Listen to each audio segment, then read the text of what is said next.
Welcome to Portia's kitchen.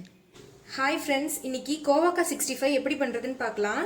நார்மலாக குழந்தைங்களுக்கு கோவக்காய் பொரியல் பண்ணி கொடுத்தீங்கன்னா சாப்பிட மாட்டாங்க. இந்த மாதிரி செஞ்சு கொடுத்தீங்கன்னா ரொம்ப விருப்பமாக சாப்பிடுவாங்க. வாங்க எப்படி செய்யுதுன்னு பார்க்கலாம். கோவக்காய் 65 பண்ணுறதுக்கு கோவக்காவை இந்த ஷேப்பில் கட் பண்ணி எடுத்து வச்சுக்கோங்க. இதில் 1 ஸ்பூன் அளவுக்கு உப்பு சேர்த்துக்கலாம். இதை நல்லா பிசைஞ்சுக்கணும். நல்லா எல்லா பக்கத்துலயும் இருக்கிற மாதிரி நல்லா அழுத்தி பிசைஞ்சுக்கோங்க.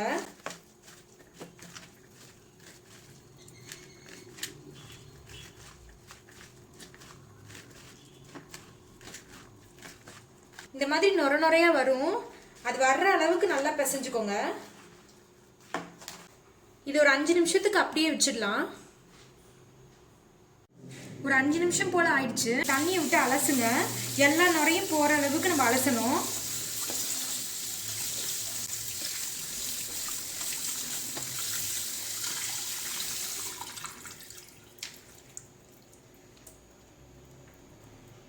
கோவக்கால இருக்கிற வளவளப்பு எல்லாமே போயிடுச்சு. இப்போ இதை ஒரு பவுல்ல மாத்திக்கலாம்.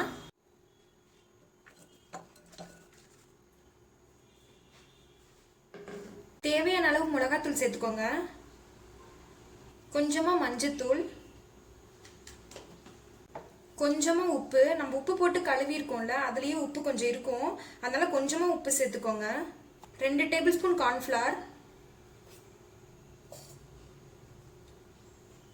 1 டேபிள் ஸ்பூன் அரிசி மாவு, 1/2 டீஸ்பூன் கரம் மசாலா. எல்லாத்தையும் சேர்த்து நல்லா மிக்ஸ் பண்ணிக்கோங்க. கோவக்கால இருக்கிற தண்ணியே போதும். நம்ம எக்ஸ்ட்ரா எந்த தண்ணியும் சேர்க்க வேண்டாம்.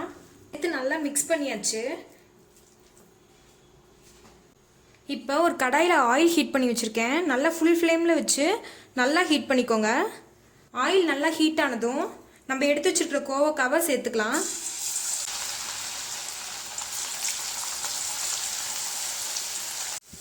பழுத்த கோவக்கால செஞ்சிங்கன்னா ஒரு மாதிரி புளிப்பு டேஸ்ட்டாக வரும். அதனால பிஞ்சு கோவக்கால செஞ்சிங்கன்னா ரொம்ப டேஸ்ட்டாக இருக்கும்.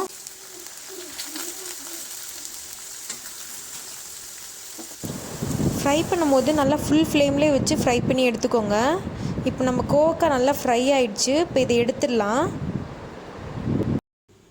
கோவக்காய் 65 ரொம்ப சூப்பராக ரெடி ஆயிடுச்சு.